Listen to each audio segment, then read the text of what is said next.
Okay, so here we have the, what change can we make? We said we don't need to remember the LED state. I don't need to say LED state equals false. No. What I can do is when the program starts, I can just make it as, I can just say that, false. That's it. Now, instead of saying LED state equal to not LED state, no, I don't need to check. I don't need to do this. Okay, I don't need to see what is the current LED state, change the current LED state. No, I don't need to do that. What I need to do is, I just need to read what is the current value. What is the current value of the pin number 7? What is the current value of pin number 7? Even though it is an output pin, I can take an input from it. I can ask, what is the current value of pin number 7? Current state of LED. All I need to say is, I should just change the current state to another state, right?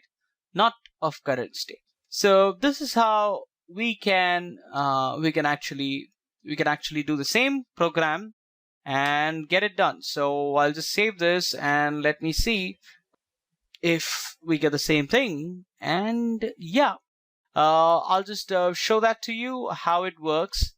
I'll just show that to you. So it's running, and maybe I'll show you the video, and it's going to work exactly the same way. So as I said, here we have the LED. The program is just programmed it in a different way. I don't need to remember the LED state, but I can read the input, and it works exactly as a switch, as I stated before.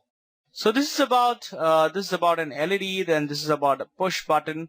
All right. We are also going to check out how we can use different things as we proceed.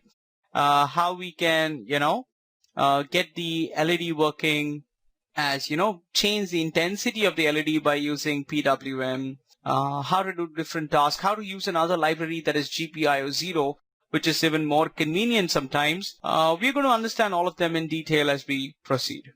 Okay, to the next session. Thank you.